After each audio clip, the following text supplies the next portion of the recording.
Great morning, great morning, great morning. I am Nicole D. Jones, and I'm just happy and grateful for another day.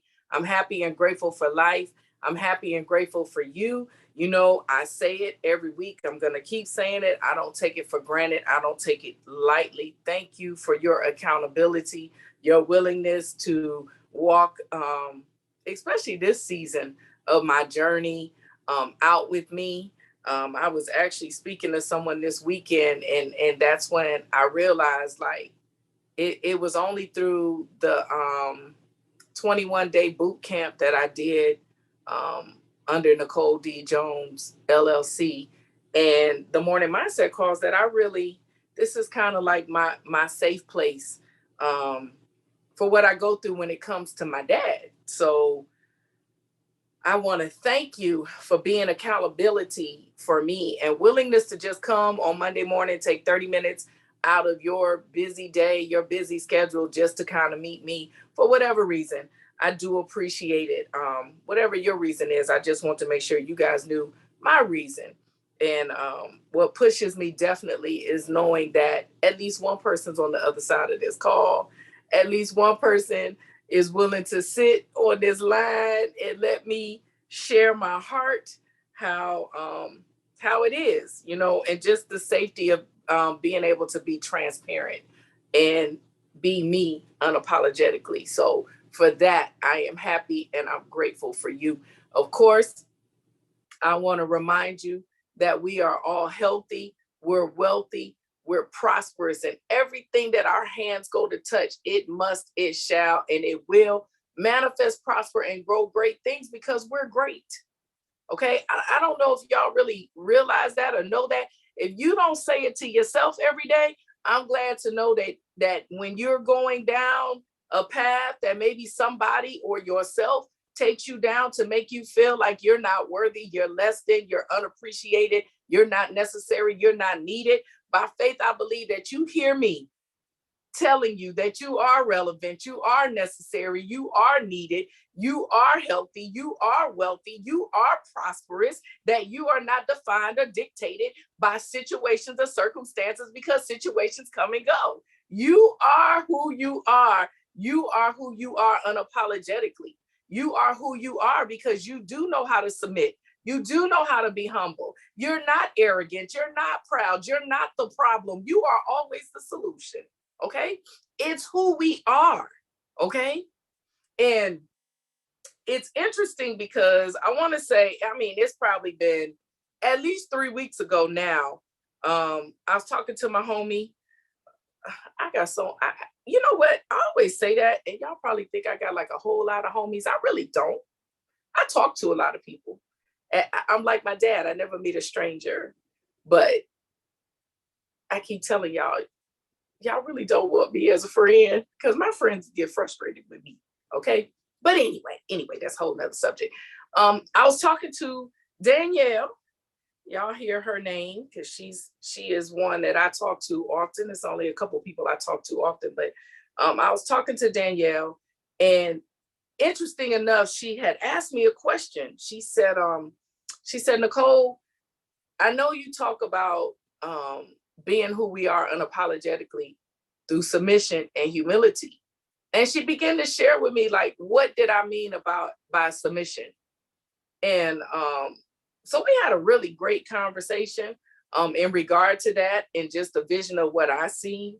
And at that time, I believe what I shared was relevant, but the question hasn't left my mind. It hasn't left my mind, even though she and I may not talk about it and it may not come up. That question of submission and what she asked me never left my mind. So that tells me that the answer that I gave her was not incorrect. It was correct, but it goes deeper. So right now, as I told you all, I feel like I'm just in this space where I really want to learn to be me unapologetically. I think that we have to understand who we are. And the only way that we can do it, and I've said this repetitively, like the only way you know who you are is to understand whose you are. All right. Whose you are. that we have a spiritual DNA. All right. Like, we can't avoid it. We can't, it has nothing to do with religion. It has nothing to do with the color of our skin. It has nothing. It is the simple bottom line fact that we are spirit with a soul wrapped in flesh. And no one can deny that. No one can get away from it. Okay. It doesn't change because of who or what you believe. At the end of the day, Jehovah God is Jehovah God. He spirit with a soul wrapped in this flesh. Okay. No one can avoid death. No one can avoid it. Like, we're all, it just is what it is. All right. So it's like this whole understanding who you are unapologetically while we go through this journey to the final destiny. You got to get that. So when she was talking to me and she asked the question, like, what did I mean? I've been pondering it. And I don't know if y'all realize this, but y'all know that we're the only beings that are confused on who we are. Okay? A dog is a dog. A cat is a cat. A flower is a flower. A fly is a fly. All right? It's just us. Because we are the ones who were given free will. We were the ones that were given dominion. Okay? We are rulers of the land. We were created in Jehovah God's likeness and image. All right? We are little gods. This is why I'm in this season, man. Like, I've been doing so much reading between the psychologists, the neurologists, trying to understand why we're wired the way that we're wired, especially since my dad passed. Okay? Because it was so sudden. If I didn't believe that consciously, we know it, but I'm talking about in our heart, we all know that this is the journey that's going to end. But when I tell you, when that thing slaps you all up in the face, like, all right, it's a slap of reality. It's a pill that you have to swallow because you can't deny it. All right. It just is what it is. I can't deny what happened and what's going to happen even to me. So instead of me taking this time and falling into a place of that's not going to get me anywhere. I don't want to fall into a depression. I don't want to fall into a low. I don't want to lose perspective and and not priority, but just I don't want to lose perspective of truth. All right. It has pushed me to understand or want to know more how to be me unapologetically. It has pushed me to want to know more how to fulfill the purpose, because we are purpose. Like I tell you all the time, your purpose was determined on the cross. It was when you were in the spiritual womb, 2022 years ago, actually 25 years ago, whatever, over 2,000 years ago, your purpose for your life was already created. We are just called in this time to live out our portion. This is why we're all relevant, we're necessary, and we're needed. Only you can do your part. That's why I tell you to learn to be you unapologetically. All right. Now, why am I saying all this on a Meal Prep Monday? Because again, we got to keep our perspective and our mindset right. All right. So when I think about we're the only ones who have this free reign to decide, determine, think that we're something that we're not. Like, it is all this it comes with the free will. All right. But here's what I want y'all to think about this week.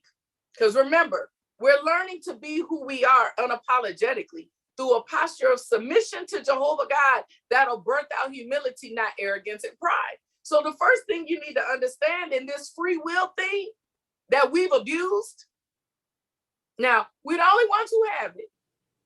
My dog Pocket can't decide today, I'm going to go be a cat. I'm going to change what I look like. I'm going to change this. He can't do that. He's a dog. A dog is a dog. All right? Period. End of discussion. He got breath in his little body as a dog. When the last breath goes, it just is what it is. Okay? But we have this free will. We can change how we look. We can change who we think we are. We can change or try to change all these different things about ourselves, our gender, our culture, our color, our hair. You know, we too light. We go and get this little, go to the tanning beds to try to get dark. We too dark. We go and bleach our skin. Like all this free will. All right.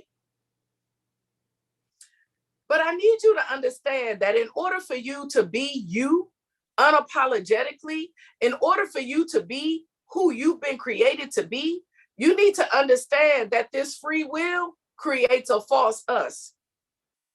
It creates a false self. All right? Free will, because it was abused before us. It will be abused after us. All right? This free will.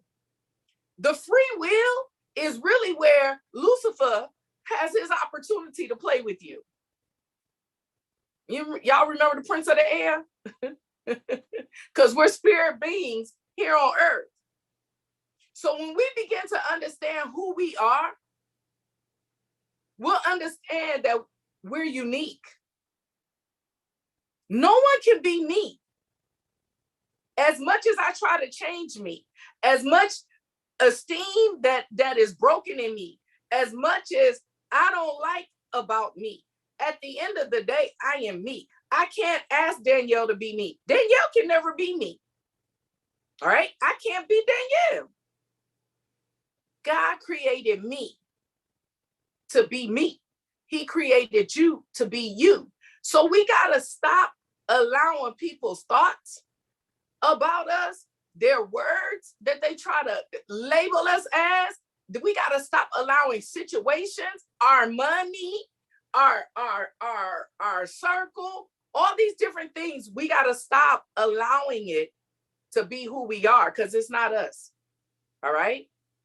If you really are willing to be who you are unapologetically, you got to know who you are and whose you are. All right? Your true authentic self is your original DNA. All right? Why are you telling me all this? I'm telling y'all this on a Meal Prep Monday, because as you prepare, or if you're already at work, if you're at home and you don't work, but your days are spent at home, as you are wherever you are right now, I want you to begin to be intentional, not allow your environment, your circumstance, your situations to dictate who you are, how you respond. All right? None of that is relevant. All these things do, it should push us to be able to learn who we really are. Example, if you're at work and your coworker in the next cubicle is working that nerve because they won't hang that phone up.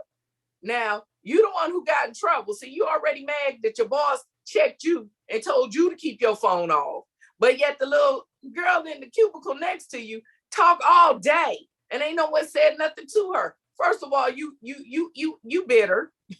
All right. You resentful. You're mad. You're all these things in your flesh. But do you not realize that little girl in the next cubicle can't control who you are? You're not bitter. You're not angry. You're not resentful. You are love, peace, joy. You're every fruit of the spirit that God has created you to be. So instead of you worrying about her over in the cubicle, listen, let her wrath be her own.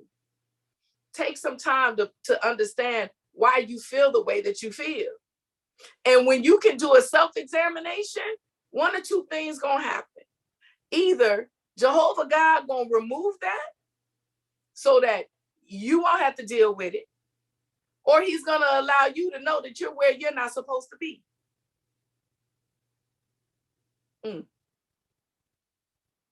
Okay? It's one or the other. Because that ain't who you are. You weren't created to be mad. You weren't created to worry. You weren't created to stress. This journey has brought worry to us. It's brought doubt to us. It's brought burdens to us. But we're not the burden carrier. in our original true self, in our original true DNA. Y'all know that, right? If you don't know, you know now. All right, look.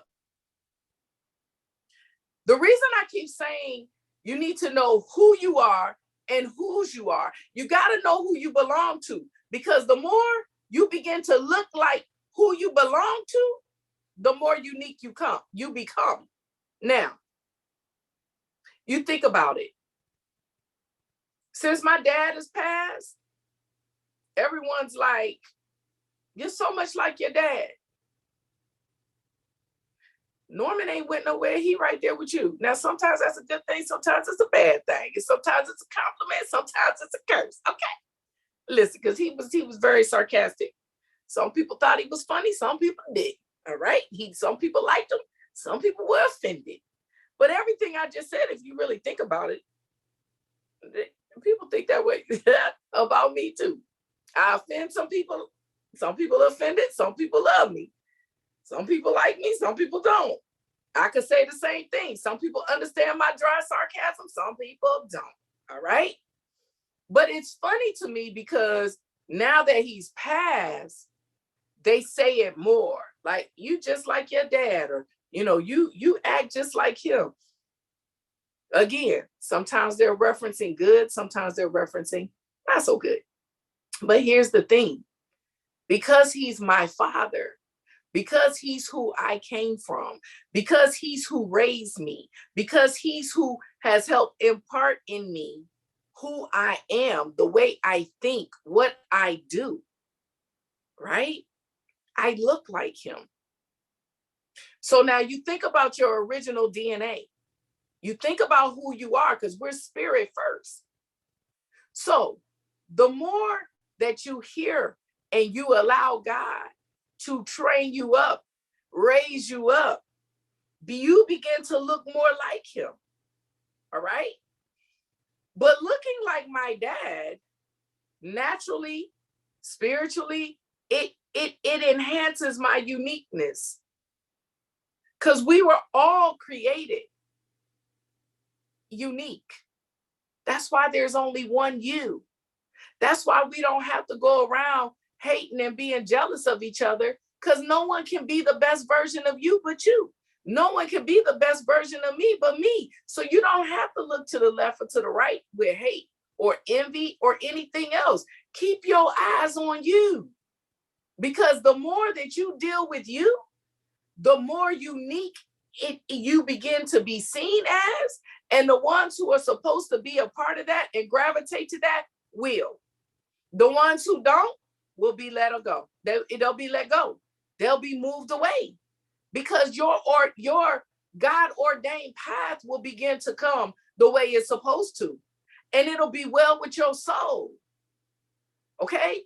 Because when we understand who we are and whose we are, we understand that he loves us, that he wants nothing but the best for us. So even when a situation doesn't feel good, we got to know how to count it all joy, because as we go through the situation, as we go through it in the right posture, it's not going to do anything but make us better. It's going to make us stronger. And as we walk these days out, hindsight becomes a beautiful thing, because now it's no longer being in something and we look at everything that's wrong. We'll begin to understand everything that's right. Listen, identity is never simply a creation. It's always a discovery. So when we're learning to be the best version of us unapologetically, I'm telling you this on a Monday, because we face, if you're honest with yourself, it's a cycle. We face the same things all the time. So every Monday when I come and talk, if you're going to the same job, looking at it the same way, you're going to face the same demons. All right? Period. Because it just is what it is. We're going back to the same job. We're going back to the same people. We can't expect people to do what we're doing. We're learning to be who we are unapologetically. We don't care what they do. All right? So you got to begin to learn how to keep your mind in the right perspective. You got to learn how, because it's a process, y'all. It's a process. It don't happen overnight, but you got to have a made up mind. You got to understand that your identity is never simply because you were created. You're discovering who you are every moment you have breath in your body. You will be discovering who you are till you take your last breath. Okay?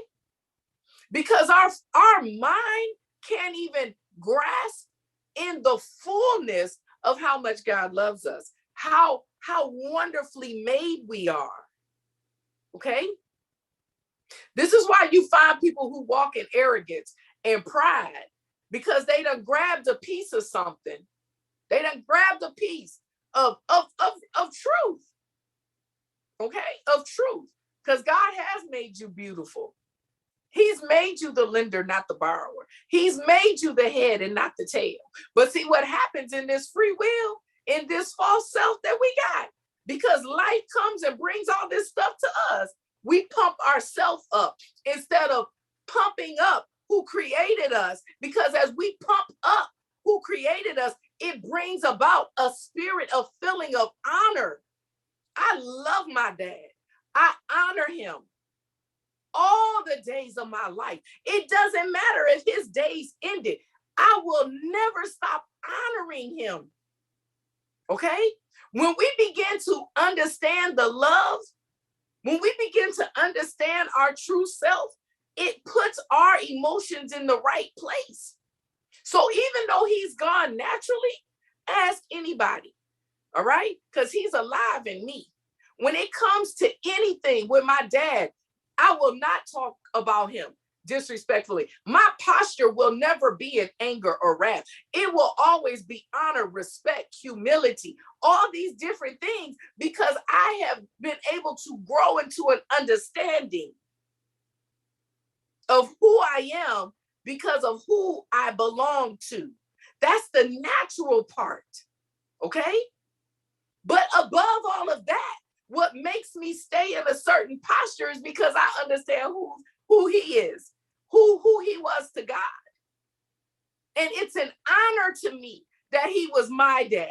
I feel honored to be his baby girl, because he have other kids. And it's not none of that. Every one of us had our own relationship. He had his relationship with Norman. He had his relationship with Patty Lynn. He had his relationship with my sister Vicky. He had his relationship with me. So it ain't a competition thing, because I understand who I am to him. I understand who he was to me. So the more I walk through, I thank God that I have 49 years. See, I'm the baby. I could hate that my sister had 5 years more than me, that Patty Lynn and Norman had 10 years more than me. No. When you get to a place where you are learning to be who you are, when you get to the place of understanding who you are and the blessings in your life and why you're here and your purpose and your creation and all these things, you don't have time to worry about all that. It brings a humility. And then I can look at Vicky and I can love her, and I can look at their relationship and I can feel love for it. I can look at the relationship he had with Patty Lynn. I can look at the relationship he had with Norman, because each one was different. But it was uniquely made to each one of us. One no greater than the other, because we're all relevant. We're all necessary, and we were all needed for him to be the best version of him. And he left here unapologetic about who he was, straight up. If you liked it, you liked it. If you didn't, you didn't. But one thing none of us can question was whether or not he was at peace, whether or not he felt like he lived a fulfilled life, whether or not he loved us. And we all know that he knew we loved him. Whew. Man, that in itself is a blessing, because everyone don't get that. So just remember, while we're learning to be who we are unapologetically, identity is never simply because you were created. Okay? It is the purpose of us to discover why God made us the way that he made us. Okay. So I encourage you today. All right. Meal Prep Monday. Be willing to just explore that for yourself. All right. Be willing to explore that for you. Understand that this free will, the more we live in this space of free will, the more we create our false self. It's not your true you. Because if you're honest with yourself, when you cop over to the free will, it's because 9 times out of 10, you already know God is telling you to do something that you don't want to do. So we jump over to this free will to kind of justify what we want to do. But as we walk that out in these hours that are limited, that we can't get back, we're feeding our false self, not our real self, not our true self, not our spirit self, not the true DNA of who you are. And we got to be careful because we may leave some blessings on the table. All right. We may leave. I don't know about you, but I want everything. All right. If I got to go through this and I got to go through heartache, hell, and pain, and I got to grieve and I got to do all this stuff, I want everything that I'm supposed to have through this journey. But in high, also twofold, I want to push out and pour out everything I'm supposed to. All right. That's how we learn to be who we are unapologetically. It's 10:30. So I want to remind you to stay humble, stay focused, stay positive. Understand that who you are and whose you are does not lie in the person to the left or your right. It does not lie to the lies of the thoughts that the enemy tries to plant in your head. It does not lie in circumstances and situations or environment. It is all in the DNA of you. All right. You are healthy. You are wealthy. You are prosperous. You are relevant. You are loved and you are loved. Okay. I am Nicole D. Jones. I want you to continue to have a fantabulous rest of the day. Smooches.